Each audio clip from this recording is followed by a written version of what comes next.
ma tumeur de côlon a été dépistée à 86 ans. Ici, la parole est libre et sans tabou. Dans cet amphi, tous sont concernés de près ou de loin par le cancer. Ils ont tous reçu une invitation personnelle pour assister aux différentes conférences. Pour 3C, le centre de coordination vendéen en cancérologie, à l'origine de ce forum patient, les objectifs sont multiples. D'apporter des informations différentes, de créer un lieu de rencontre qui soit en dehors du cadre institutionnel hospitalier et qui permette des questions différentes, une approche différente.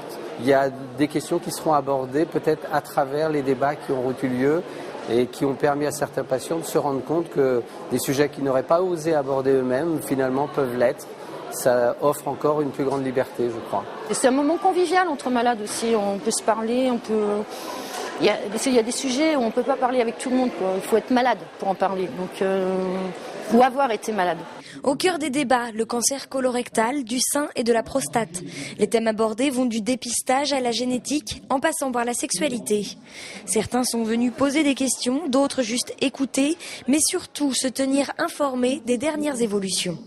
Donc là, j'ai un traitement à la maison, que l'infirmière vient tous les mois. Voilà. Oui, je voudrais savoir si ces traitements-là sont efficaces et voilà, toutes ces recherches-là. Vous avez besoin d'être rassuré un peu là ce soir ?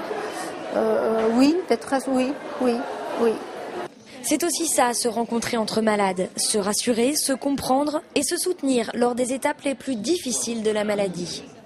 Je trouve que c'est important aussi. Je suis jeune, je suis dynamique, c'est important que je vienne dire, faire voir que le cancer, on en guérit et que ça n'empêche pas d'avancer, quoi. C'est pour ça aussi que je suis là. Plus de 3000 cas de cancer sont dépistés en Vendée chaque année. Pour les médecins derrière ces chiffres, il y a des hommes et des femmes qu'ils ont à cœur de soigner, évidemment, mais aussi d'écouter et d'accompagner.